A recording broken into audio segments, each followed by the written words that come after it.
আমার মরণের কতদিন বাকি আমি জানিলাম না গো আল্লাহ, কতদিন বাকি আমার মরণের, কতদিন বাকি আমি জানিলাম না গো আল্লাহ, দিন বাকি। আর আজরাইলা শিয়া যখন হস্তে দিবা তরি, আজরাইলা শিয়া যখন হস্তে দিবা তরি, তখন আমার মনা ভাই করবা লুকালুকি আমি জানিলাম না গো আল্লাহ, মরণের কতদিন বাকি আমার মরণের, কতদিন বাকি আমি জানিলাম না গো আল্লাহ, মরণের কতদিন বাকি। কষ্ট হইতেছে আপনারা? একটু মা বাপের চেহারা খেয়াল করে। আমার ওয়াজের বিষয় দিয়েছে বাজান হাসর মাঠের ভয়াবহতা। আমি যদি এখান থেকে ওয়াজটা না ধরি হাসরের মাঠটা ক্লিয়ার বুঝবেন না, কারণ এই প্রজন্মকে আমার ইতিহাস বুঝাইতে হবে। আর মানুষ তো বুঝে না, 40 দিন আগের থেকে মানুষের মরণের আলামত শুরু হয়ে যায়। যদি সময় পাইতাম তাহলে আলামতগুলো বলে যেতাম, একটু বলি তারপরে শুনেন। আর 40 দিনের আগে ভাইরে মৌতের নিশানি, 40 দিনের আগে ভাইরে মৌতের নিশানি, যেই জায়গা যার মরণ লেখা সেই জায়গা সে মরে আমি জানিলাম না গো আল্লাহ, কতদিন বাকি আমার মরণের, কত বাকি আমি জানিলাম না গো আল্লাহ, মরণের কতদিন বাকি। আর হায়াত হইল হাতে ভাইরে মত হইল পায়ে, হায়াত হইল হাতে ভাইরে মত হইল পায়ে, যেই জায়গা যার মরণ লেখা সেই জায়গা সে মরে আমি জানিলাম না গো আল্লাহ, কতদিন বাকি আমার মরণের, আমি জানিলাম না গো আল্লাহ, মরণের কতদিন বাকি। আজরাইলের চুনার গাছ যদি ঘরের দরজায় আসে রে, কোন মানুষ বলবে না ব্যাংকের টাকাগুলা কই। আজরাইলে যখন ঘরের দরজায় আসব কেউ বলবে না আমার খাবার আইনা দে। মরণের ঘাটে পইরা গেলে দুনিয়ার সব দান্দা বন্ধ হয়ে যায়। কথা বলেন ঠিক কিনা কর? কিয়ামতের সময় এসে যাবে গো, ওয়া আখরাজাতিল আরদু আসকালাহা, জমিন থেকে কয়লার খনি, গ্যাসের খনি, স্বর্ণের খনি মানুষের সামনে পড়ে থাকবে, কেউ স্বর্ণের লোভ করবে না। আজকে তুমি 500 ভরি স্বর্ণ রাতের বেলা বোরকা পইরা মালিকের দোকান থেকে চুরি করে লইয়া গেছো, মনে করছো তুমি বড় লোক হইয়া যাইবা, কিন্তু এই চুরির অপরাধে আল্লাহ তোমারে জাহান্নামে পাঠায় দিতে পারে। কথা বলেন ঠিক কিনা? এই জন্য আমার যুবক এবার আল্লাহ কয় ওয়া আখরাজাতিল আরদু আসকালাহা, জমিন তার ভুজাগুলো বের করে দিবে। এখন জমিনটা এমন ভাবে কাঁপবে, এই কাঁপাকাঁপিটা যদি আপনি বুঝতে চান একটু মারে জিগাইবেন। আল্লাহর হাবিব বলে উম্মত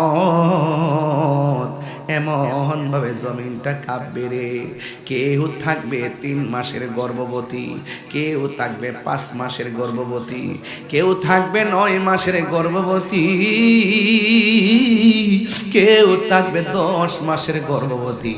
এই জমিনটা এমন ভাবে কাঁপবে রে, 3 মাসের বাচ্চা ডেলিভারি হইয়া পড়ে যাবে, 6 মাসের বাচ্চা ডেলিভারি হইয়া পড়ে যাবে, 8 মাসের বাচ্চা ডেলিভারি হইয়া পড়ে যাবে। আরে বাবা এমন কাপাকাপি করব, পেটের বাচ্চাটা ডেলিভারি হইয়া পড়ে যাইব, মারে জিগায় আম্মা ডেলিভারি কেমন কষ্ট। মা বলতো পুত্রে তোরে যখন আমি ডেলিভারির সময় তোরে প্রসব করতে গেলাম এমন ব্যথা পাইছি রে, ওই সময় যদি হাতের মধ্যে একটা ছুরি থাকতো নিজের জীবনটারে আমি নিজে দিয়ে দিতাম, এমন কষ্ট পাইছি। এরপরে মানুষ সেদিন নাচানাচি দেখা সন্তান বলবে আমার মার নিচ দিয়া রক্ত পড়ে কেন, স্বামী বলবে আমার স্ত্রী নিচ দিয়া রক্ত পড়ে কেন, এরপরে মানুষ বলতে বলতে বলবে আকাশটা কাঁপে কেন, জমিনটা নাচে কেন। আল্লাহ কয় ওয়াকালাল ইনসানু মা লাহা, সেদিন মানুষ বলবে কি হইল কি হইল কি হইল কি হইল। এখানে কথা বলে পোলাপান গুলো অসভ্য ছেলে। আল্লাহ রাব্বুল আলামিন কয় ওয়াকালাল ইনসানু মা লাহা, মানুষ বলবে কি হইল কি হইল। ও চুনর গার্ডের বাবা ইসরাফিল আলাইহিস সালাম একটা সিংহা ফু দেওয়ার জন্য একটা হুকুমের জন্য বসে আছে রে। ইসরাফিল আলাইহিস সালাম সিংহা ফু দিবে, সব লন্ডভন্ড হয়ে যাবে, যেখানে মানুষ যেখানে পড়ে আছে সেখানে পড়ে থাকবে, সব পানিতে ভেসে যাবে রে। ঘরের উপরে 40 হাত পানি, বাড়ির উপরে 40 হাত পানি, সব নীরব হয়ে পড়ে থাকবে, নাই নাই মানুষ নাই, নাই নাই কি জানি একটা অবস্থা হবে রে বাবা, এমন একটা অবস্থা হয়ে যাবে। এত সুন্দর বাড়ি গেল কই, এত সুন্দর গাড়ি গেল কই, এত সুন্দর আসমান গেল কই, এত সুন্দর জমিন গেল কই।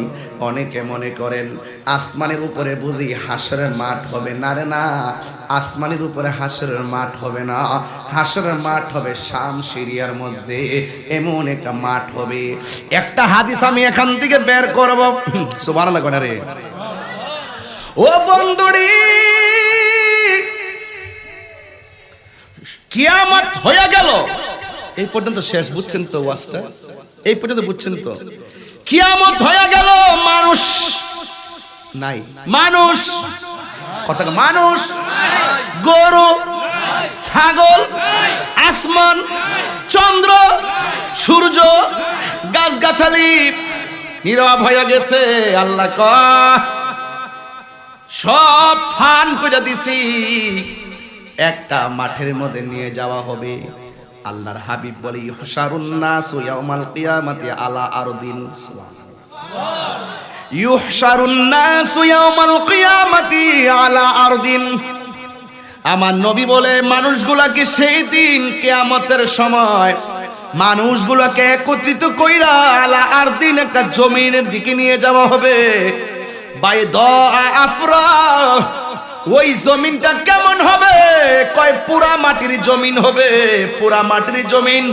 আমরা এটার ভয়াবহতা বুঝাইবার জন্য সারা বছর ওয়াজ করছি, তামার জমিন কইছি না তামা হয়ে যাবে। হাদিসের ভাষা হলো বাইদা আফরা, সেই মাটিগুলো হবে পুরা মাটির মাটি।